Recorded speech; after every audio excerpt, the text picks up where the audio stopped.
however different we may appear, there is far more that unites us than divides us.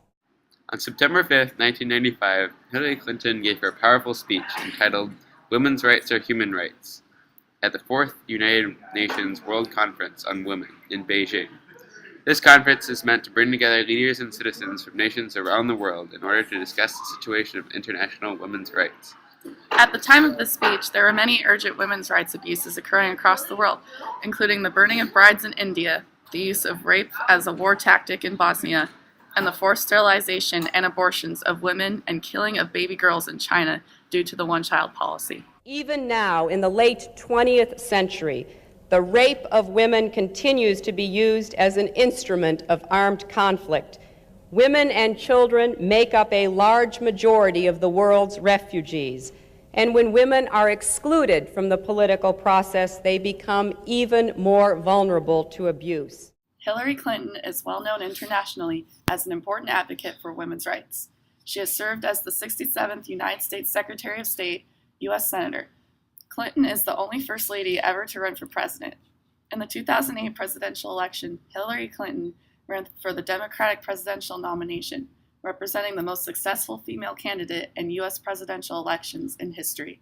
Hillary Clinton has been a pioneer in politics and entrepreneurship among women, and superb in shining a global spotlight on women's rights and empowerment. Among other positions, Hillary Clinton has served as the first female chair of the Legal Services Corporation and the Rose Law Firm. Clinton also created the position of United States Ambassador at Large for global women's issues.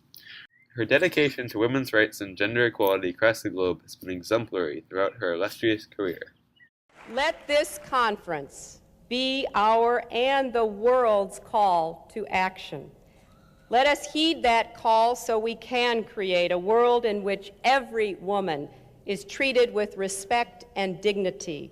Every boy and girl is loved and cared for equally, and every family has the hope of a strong and stable future.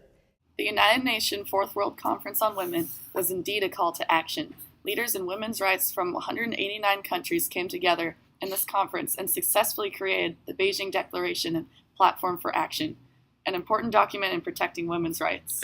Clinton gave this famous speech both to highlight the important role of women around the world and to emphasize the necessity of establishing strategies for protecting international women's rights. Every woman, every man, every child, every family, and every nation on this planet does have a stake in the discussion that takes place here. Anaphora, as Clinton exemplifies here, is one of the many rhetorical strategies that make Clinton's speech so compelling. Clinton uses the repetition of every to emphasize the shared responsibility of defending women's rights. Every woman deserves the chance to realize her own God-given potential, but we must recognize that women will never gain full dignity until their human rights are respected and protected. Clinton employs pathos to appeal to the audience's sense of justice, while giving her cause the appeal of ethos by connecting it to religion with the phrase, God-given. Finally, Clinton justifies her statement with logos by implying that societies cannot function without the empowerment of women. It is important to back up statements that appeal to emotion with logic so as to validate the feelings the audience experiences. As long as discrimination and inequities remain so commonplace everywhere in the world, as long as girls and women are valued less, fed last,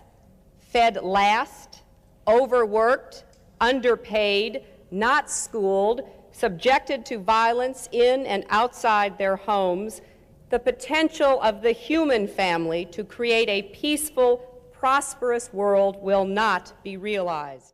Here, by referencing these injustices to women, Clinton uses pathos to appeal to the audience's sense of justice.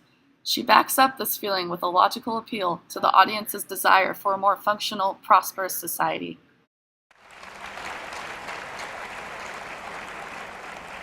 If there is one message that echoes forth from this conference, let it be that human rights are women's rights and women's rights are human rights once and for all.